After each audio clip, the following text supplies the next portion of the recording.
போராடிய விவசாயிகளை பார்க்க வராத பாரத பிரதமர் கால் மேல் கால் போட்டுக்கொண்டு பிரியங்கா சோப்ரா, சன்னி லியோன் நடிகைகளை கால் மேல் கால் போட்டுக்கொண்டு பார்க்கிறாரு. உடனே கைய குஸ்திய உயர்த்தி பேசுவார். நாட்டில் மேரா படா படா தோஸ் है हमारा बोंद है ये शक्ति है हमारा शांति है ये हमारा दिल वारनी कुलहरी है ये कालिए हमारा जाता है अगर होता है अगर बाता है ये वैसा है நெஞ்சு மாரடை போந்து சாப்பிடுறாங்க. மாரடை போந்து இன்னைக்கு பேசும்போது பேசு உண்மையே பேசுறா உயிரோட பொய்யா பேசி தள்ளுறது.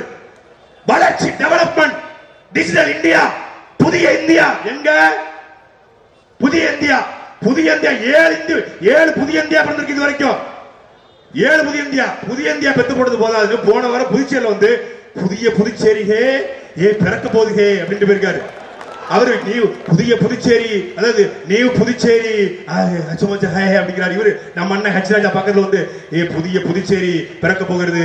அதாவது இந்த ஒரு படத்துல சந்தானமும் உதயநிதி ஸ்டாலின் பேசுவாங்கல்ல, அந்த ஆம்பளை பட்டாம்பூச்சும் பொம்பளை பட்டாம்பூச்சும் ஓடி பாக்கெட்ல போய் கட்டமுதான் இவரு டிரான்ஸ்லேட்டர். என்ன இந்த மண்ணை பற்றி இந்த மக்களை பற்றி எதை பற்றியும் கவலை கிடையாது. மீனவர்கள் இதுவரைக்கும் 89 மீனவர்கள் சுட்டுக் கொல்லப்பட்டிருக்கிறார். இந்த பெரும் மதிப்பிற்குரிய ஐயா பாரத பிரதமர் மோடி அவர்கள் 2013 திருச்சியிலே ஒரு இளைஞர் மாநாடு, அந்த மாநாட்டிலே பேசினார். காங்கிரஸ் ஆட்சி ஆண்மையற்ற ஆட்சி, எங்களுடைய பாரதிய ஜனதா ஆட்சி வருகிற பொழுது தாமரை மலர்கிற பொழுது 2014 தாமரை மலர்கிற பொழுது தமிழ்நாட்டு மீனவர்கள் சுடப்பட்டால் இலங்கை மீது இந்தியா போர் தொடுக்கும் என்று ஐயா மோடி பேசினாரா இல்லையா? அன்னைக்கு காங்கிரஸ் கட்சி ஆட்சியை ஆண்மையற்ற ஆட்சி என்று சொன்ன மோடியின் ஆட்சி இன்னைக்கு ஆண்மையற்ற ஆட்சியா இல்லையா? பதில் இருக்கா? மீனவனை பார்க்க வேண்டாம், மீனவர் ஒக்கி போயில்லையா, மீனவர்கள் இறந்து போயிட்டாங்க. மீனவர்கள் கிராமங்களுக்கு போய் மீனவர்கள் பார்க்கணும் கிடையாது. ஒரு அரங்கத்தில் வந்து போட்டோவை பார்த்துட்டு ஹெலிகாப்டர் பறந்து போயிட்டாரு. நடிகர்களை பார்க்க நடிகைகளை பார்க்க நேரம் இருக்கு. ஆனா வெளிநாடு போயிடாரு. வெளிநாடு போனா 15 நாள் திரும்பி வந்தாரு. எல்லாரும் வெளிநாடு போறாங்க விமர்சனம் பண்றாங்க. ஆனா பாருங்க, சரியா பாருங்க, 15 நாள் திரும்பி வந்துவாரு. நானும் ரொம்ப நாள் வாட்ச் பண்ணேன். என்னடா 15 நாள் சரியா திரும்பி வர்றாருன்னா, கொண்டுட்டு போன துணி அழுக்காயிருந்தான், துவைக்கிறதுக்காக வர்றான், திரும்பி போயிடறாப்ல. இப்ப எங்க இருக்கா? இப்ப நம்ம பேசிட்டு இருக்கிற அவர் எங்கதான் இருப்பாரு? இங்க வாய்க்கு பொருள் வாய் கொழுப்புல பேசுறது. அதை உடைச்சிருவோம், இதை உடைச்சிருவோம், பெரியார் சிலையை உடைச்சு விட்டுருவோம், லெனின் சிலைய. இது வடநாட்டுல உன்னுடைய சித்து விளையாட்டை வடநாட்டுல வச்சுக்கலாம். இது பெரியார் மண்ணு அண்ணா மண்ணு திமுக அதிமுக சொல்லும். இது பெரியார் மண்ணு அண்ணா மண்ணு இல்ல, இது மானத்தமிழர் மண்ணு, பிரபாகரன் மண்ணு. இது இங்க நாங்கள் பெரியாரை வழிகாட்டியாக ஏற்றிருக்கிறோம். இவன் பெரியார் சிலையா உடைக்க மாட்டாங்க. பெரியார் சிலைக்கு இருக்கிற புல்லு இருக்கு பாருங்க, அந்த புல்ல கூட புடுங்க. இந்த எச்சராஜா வரமாட்டான். ஏன்னா அவன் உசுருக்கு ஒரு ஆபத்துனா கடல் மேலேயே ஓடுற பரம்பரையை சார்ந்தவன். சும்மா பேசுறது வெட்டிடுவோம் குத்திடுவோம்னு. அதுக்கெல்லாம் வேற எங்கேயாவது வச்சுக்கணும், வடநாட்டுல வச்சுக்கணும். நீங்க அண்ணன் சீமானு சொல்லுவாங்க, பக்கத்துல பாகிஸ்தான் ஒரு நாடு இல்லாம இங்க தமிழ்நாட்டுல இந்தியாவில இஸ்லாமியர்கள் ஒரு மார்க்கம் இல்லாம இருந்தா பாரதிய ஜனதா கட்சிக்கு அரசியலே கிடையாது. இப்ப வடநாட்டுல வேணா இந்துக்கள் இஸ்லாமியர்கள் நீ பிரிக்கலாம். தமிழர் நாட்டுக்குள்ள இந்துக்கள் இஸ்லாமியர் கிறிஸ்தவர்கள் நீ பிரிக்க முடியாது. நாங்கள் என்றைக்குமே எங்களை இஸ்லாம் மார்க்கத்தை ஏற்றுக்கிற எங்களுடைய மாமன் மச்சான்களை பா என்று அழைப்பதே கிடையாது. நாங்கள் மாமன் மச்சான்கள் மாப்பிள்ளைகள் தான், அண்ணன் தம்பிகள் தான், சகோதரங்கள் தான். அவன் ஏற்றுக்கிற மார்க்கம் தான் இஸ்லாமிய ஒழிய அவன் இனத்தால் மொழியால் பண்பாட்டால் கலாச்சாரத்தால் அவன் மான தமிழ பச்சை தமிழ. அதுவும் அதைத்தான் எங்களுடைய பெரியப்பா பழனி பாபா சொல்றாரு. ஏய், நான் இங்க தாண்டா இருந்தேன், மதம் தாண்டா இங்க என்கிட்ட வந்துச்சுன்னு சொல்றாரு. அது ஒண்ணு. நான் திண்டுக்கல் மரவன், என்கிட்ட இப்ப எங்க தாத்தம் பூட்டம் வச்ச அருவா அப்படியே இருக்கு, வந்தா வெட்டி வீசுறோம்னாரு.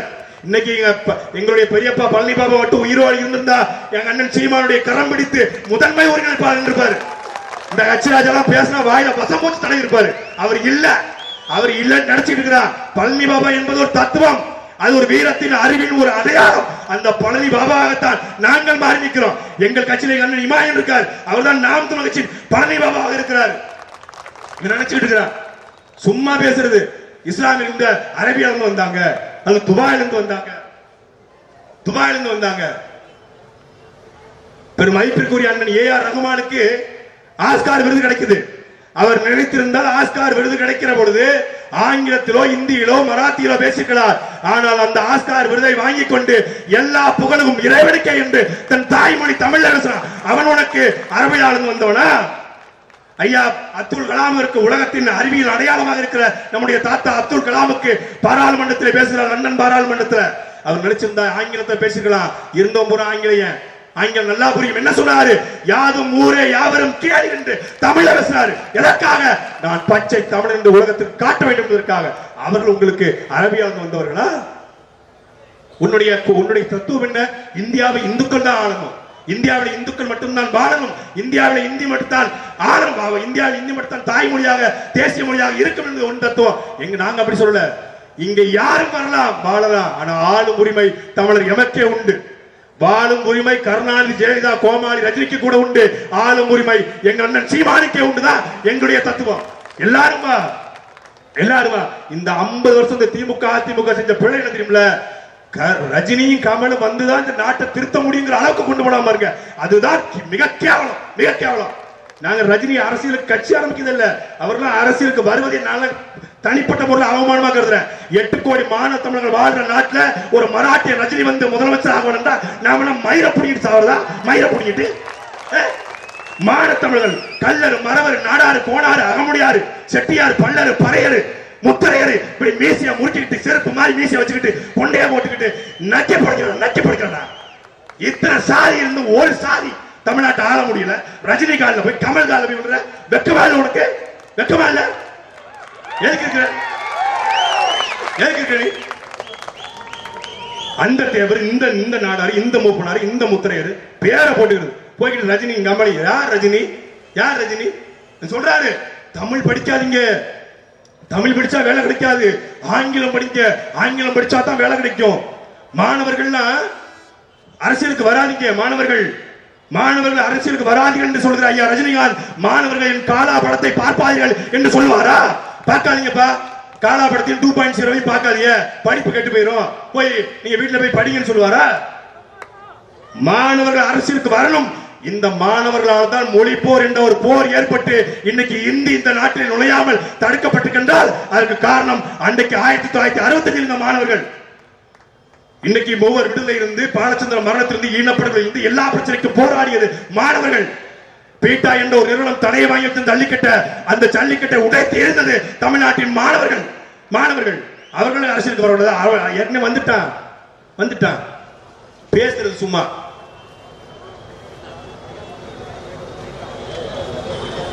ஐயா எச்ராஜா சொன்னாங்க 2009க்கு முன்னாடி அண்ணன் சீமான் வந்து பெரியாரிய மேடைகள்ல பேசினாரு. அப்பொழுது அவர் வந்து கிறிஸ்துவத்தை பேசி, பார்வதியை பேசிட்டாரு, பிள்ளையார பேசிட்டாரு. சீமான் வந்து ஒரு கிறிஸ்துவ மிஷனரி, அது வந்து இஸ்லாமியருக்கு ஆதரவாக செயல்படுறாருன்னு சொல்லி 2009 பேசும்போது சொன்னார். சரி, இப்ப எங்க அண்ணன் சீமான் அப்பவும் முருகனை முப்பாட்டு நின்றாரு, இன்னைக்கும் அண்ணன் சீமான் முருகனை முப்பாட்டு நின்று திருமுருக பெருவிழா நடத்தினார். அதே எச்ராஜா சொல்றாரு, சீமான நம்பாதீங்க, சீமான் முருகனை வந்து இந்துக்களுடைய ஓட்டு வேண்டும் என்பதற்காக சீமான் வந்து முருகனை கையில் எடுக்கிறாரு, சீமான நம்பாதீங்க, சீமான் கிறிஸ்துவ மிஷனரி, அவரு சீமான் இல்ல சைமன். உங்க ஆத்தா தான் எங்க அண்ணனுக்கு பேர் வச்ச மாதிரி சீமான் இல்ல சைமன் ஊருக்கு சொல்லிட்டுறாரு. நான் என்ன சொல்றேன்னா, அன்னைக்கு அப்படி சொல்றேன், நான் எது செஞ்சாலும் தவறு.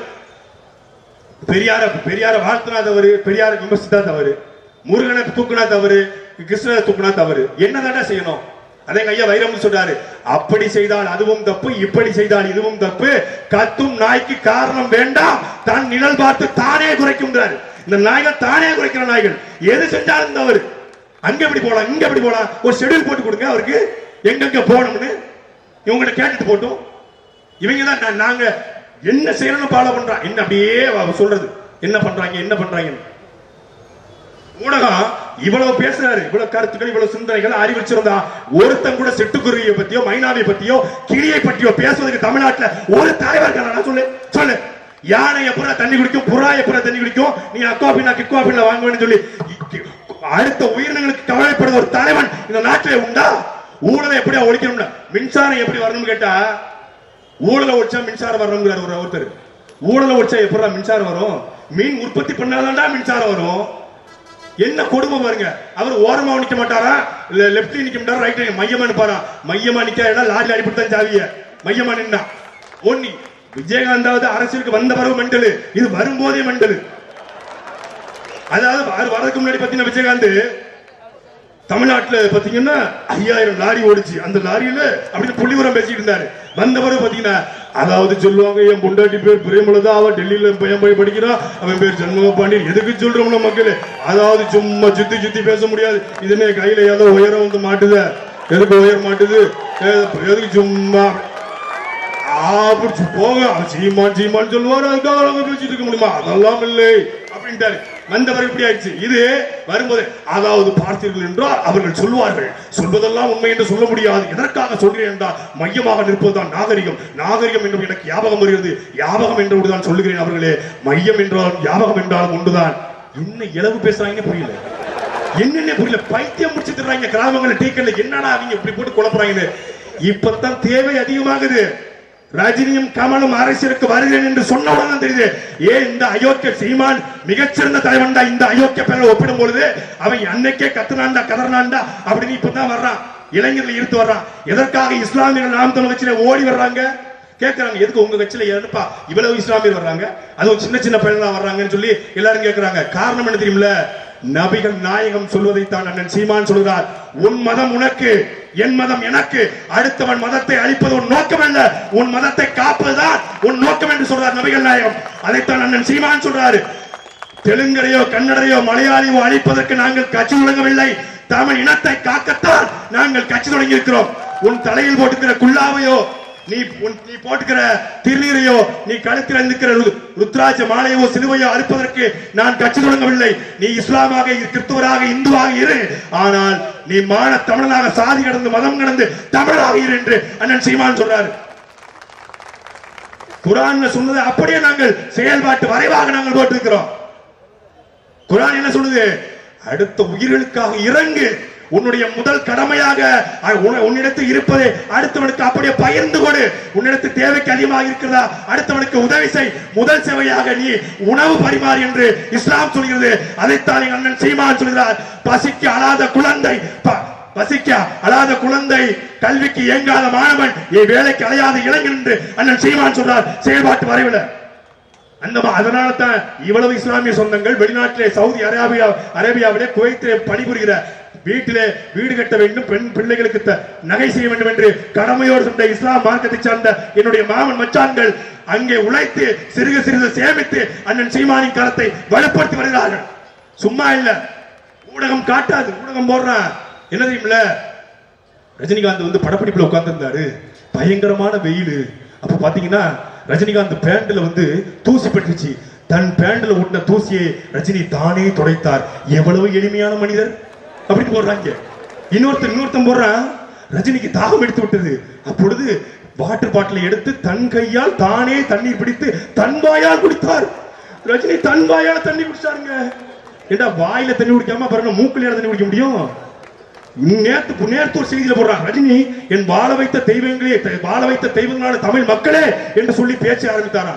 அப்புறம் எனக்கு நல்லா வரீங்க நன்னர்கள் சொல்லிடுவேன். வேற எப்படி பேச முடியும்? வணக்கம் சொல்லி தான் பேச முடியும். இது ஒரு அரசியல், அற்ப கேவலப்பட்ட அரசியல், இந்த சினிமா அரசியல். அன்பிற்குரிய மக்களே, எழுதி வைத்துக் கொள்ளுங்கள். தமிழர் நாட்டிலே சினிமாவில் இருந்து வந்த கடைசி முதலமைச்சர் ஜெயலலிதா தான். ஜெயலலிதா மட்டும்தான். இனி ஒருபோதும் தமிழ் சினிமாவிலே இருந்த எவனும் நாட்டிலே முதலமைச்சராக முடியாது. ஆனால் சீமானை நாங்கள் திரை நட்சத்திரமாக பார்க்கல, பெரிய இயக்குநராக பார்க்கல. எதற்காக சீமான் நடிக்கிறோம்? சாதியாக மதமாக கிடந்த என்னை போன்ற பிள்ளைகளை தமிழனாக உணர வைத்தவன் என்ன சீமான். அதனால அவன் கரத்தை பிடிச்சு நிற்கிறோம், சும்மா நிக்கல. மொழி என்பது எங்கள் உயிருக்கு நிகர். அந்த மொழியை எவன் அவமானப்படுத்தினாலும் நாங்கள் கடந்து சொல்ல மாட்டோம். எங்களுடைய பாட்டம் பாரதிதாசன் சொல்றான், இப்புவி தோன்றிய நாள் முதலாய் எங்கள் தாய்மொழி உண்டு கண்டீர், தப்பிழைத்தோர் இங்கே வாழ்ந்ததில்லை, அந்த தாந்தோண்டிகளுக்கு என்ன ஆணவமோ எப்பக்கம் வந்து புகுந்துவிடும், இந்தி எத்தனை பட்டாளம் கூட்டி வரும், ஆர்ப்ப வேண்டும் அந்த இந்திதனை, அதன் ஆணவ திமிரை அடக்கிடுவோம். எங்கள் உடல் பொருள் ஆவியெல்லாம் எங்கள் தாய்மொழிக்கே தந்திடுவோம். மங்கை ஒருத்தி தரும் சுகமும் எங்கள் மான் தமிழுக்கு ஈடில்லை என்றுரைப்போம். சிங்கம் என்றே இளம் காளைகளே, சிங்கம் என்றே இளம் காளைகளே, மிக தீவிரம் கொள்வீர் நாட்டிலே. பங்கம் விளைந்தால் தாய்மொழிக்கே உடல் பச்சை ரத்தம் பரிமாறிடுவோம். பங்கம் விளைந்தால் தாய்மொழிக்கே சங்கராச்சாரிகளின்